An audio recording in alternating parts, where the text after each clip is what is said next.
अब आप लोग सब जानते हैं कि ब्रह्मा जी के तो 4 ही मुख हैं, 5वां कहाँ गया?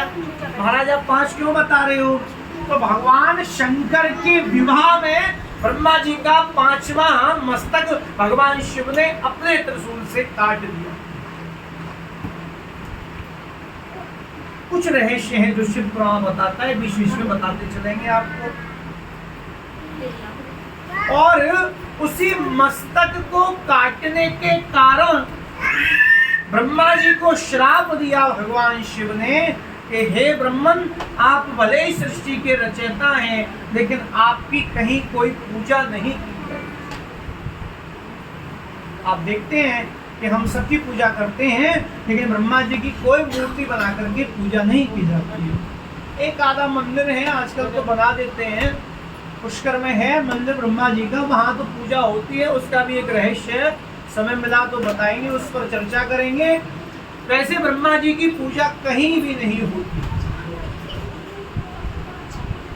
अब ब्रह्मा ने जब चारों तरफ देखा तो 4 मुख प्रविष्ट हुए, ऊपर देखा तो ऊपर एक मुख हुआ, तो 5 मुखों वाले ब्रह्मा प्रकट हुए। अब ब्रह्मा ने देखा कि कोई नहीं है संसार में, जल ही जल है। ओ भैया, मैं तो इस सृष्टि का स्वामी हूँ, सबसे पहले मैं पैदा हुआ हूँ, मैं प्रकट हुआ हूँ। फिर ब्रह्मा ने कहा, यहाँ कमल पर बैठे बैठे भाई करोगे क्या? कुछ करो तो सही, कुछ उद्यम करो। तो क्या किया? बोले देखते हम बैठे कहाँ हैं, तो देखा कमल के ऊपर बैठे हैं, तो उस कमल की नाल में ही अंदर घुस गई। अब सहस्त्र वर्ष पर्यंत तक उस कमल की नाल में गए, उस कमल की नाल का मूल पता नहीं लगा। जब मूल पता नहीं लगा तो पुनः आकर के कमल पर विराजमान हो गए। अब पानी में जब बबूले आते हैं तो वो बोलते हैं टप टप टप। तो ब्रह्मा जी ने कहा कि चलो ये शब्द सुनाई दे रहा है, तब करते हैं, तब करो।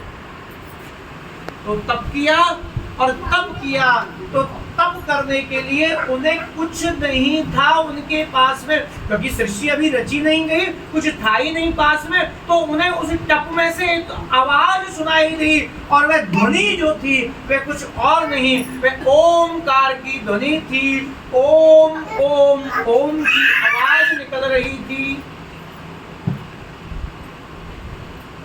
देखो, वैज्ञानिकों ने भी खोज की है कि अंतरिक्ष में जब वो गए तो उन्हें ध्वनि सुनाई थी ओम।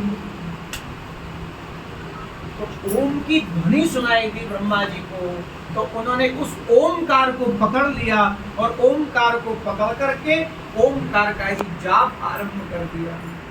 और जब ओमकार का जाप किया तो ओमकार के जाप से भगवान सदाशिव प्रसन्न हुए, और प्रसन्न होकर के भगवान सदाशिव ने दर्शन दिए ब्रह्मा को, और ब्रह्मा जी से कहा कि हे ब्रह्मन, आप सृष्टि की रचना को कीजिए, और सृष्टि की रचना करिएगा, और मैं विष्णु को आज्ञा करता हूँ कि विष्णु सृष्टि का पालन करेंगे, और जब जीवों के अंत समय आएगा तो हम स्वयं जीवों का संहार करेंगे।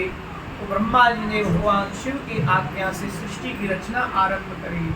सृष्टि की रचना करी तो वह तो ब्रह्मा जी सृष्टि के रचयिता बन गए, और ब्रह्मा जी को बड़ा भारी अहंकार आ गया कि मैंने तो सृष्टि की रचना करी है, अब मुझसे बड़ा इस संसार में कोई नहीं। एक दिन भगवान के क्षीर सागर में पहुंचे, और क्षीर सागर में पहुंच करके भगवान श्री हरि के पास में गए, और जब श्री हरि के पास में गए तो जाकर के वहां पर खड़े हो गए।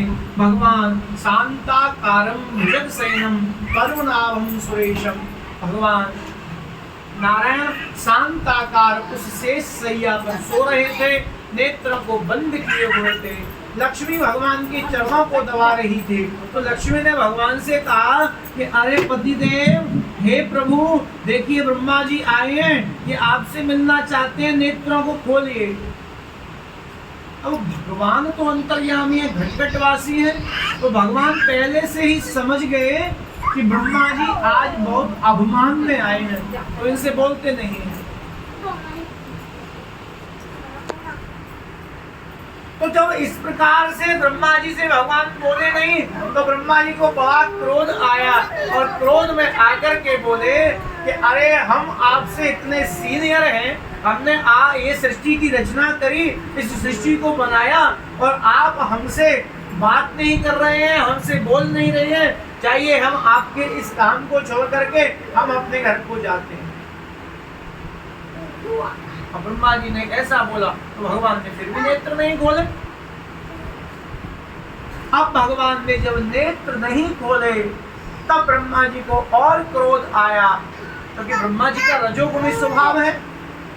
और ब्रह्मा जी को जब क्रोध आया तो ब्रह्मा जी ने क्रोध में आकर के कहा, अरे विष्णु, तुम अपने आप को क्या समझते हो?